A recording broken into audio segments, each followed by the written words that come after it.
familien min bodde på Kjevik, i Tveit.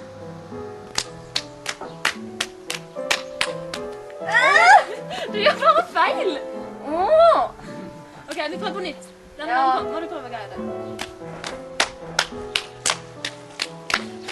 Og så har vi vakthytte, som der bodde militær, som hadde vakt, for det var bombelager rundt alt.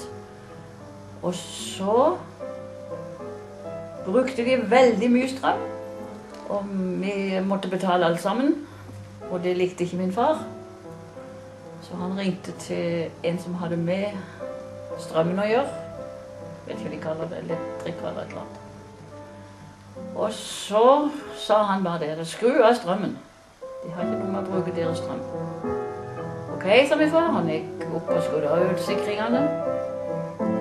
Og så ble de så sinne, de tyskerne bodde, som var de vakta, at de tok laddegeværene.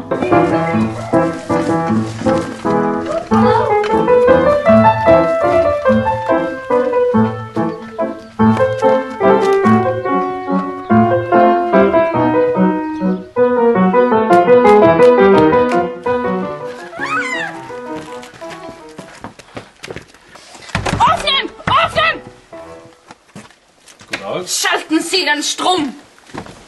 Kom løpende inn Schalten Strom! og holdt geværene rett i brøstet på min far. Holdt på avtrekkeren. Min mor hun var helt på styr. Barna mine, bli der! Og vi ble jo veldig redde. Alle sammen som var der. Ovnen! Og så begynte min mor å dra igjen. Han måtte komme seg vekk. Han måtte bare komme seg vekk, for rett som det var så kunne de skyte han. Så tok mamma og dro han vekk. Skyter de! Skjorten!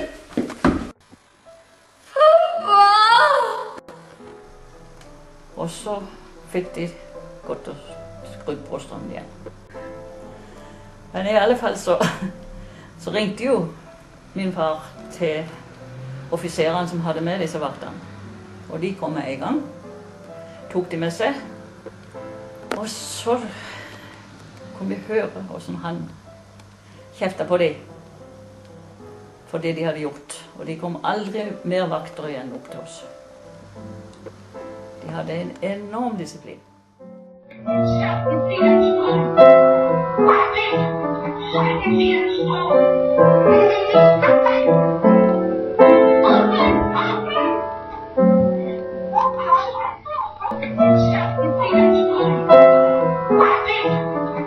Yeah.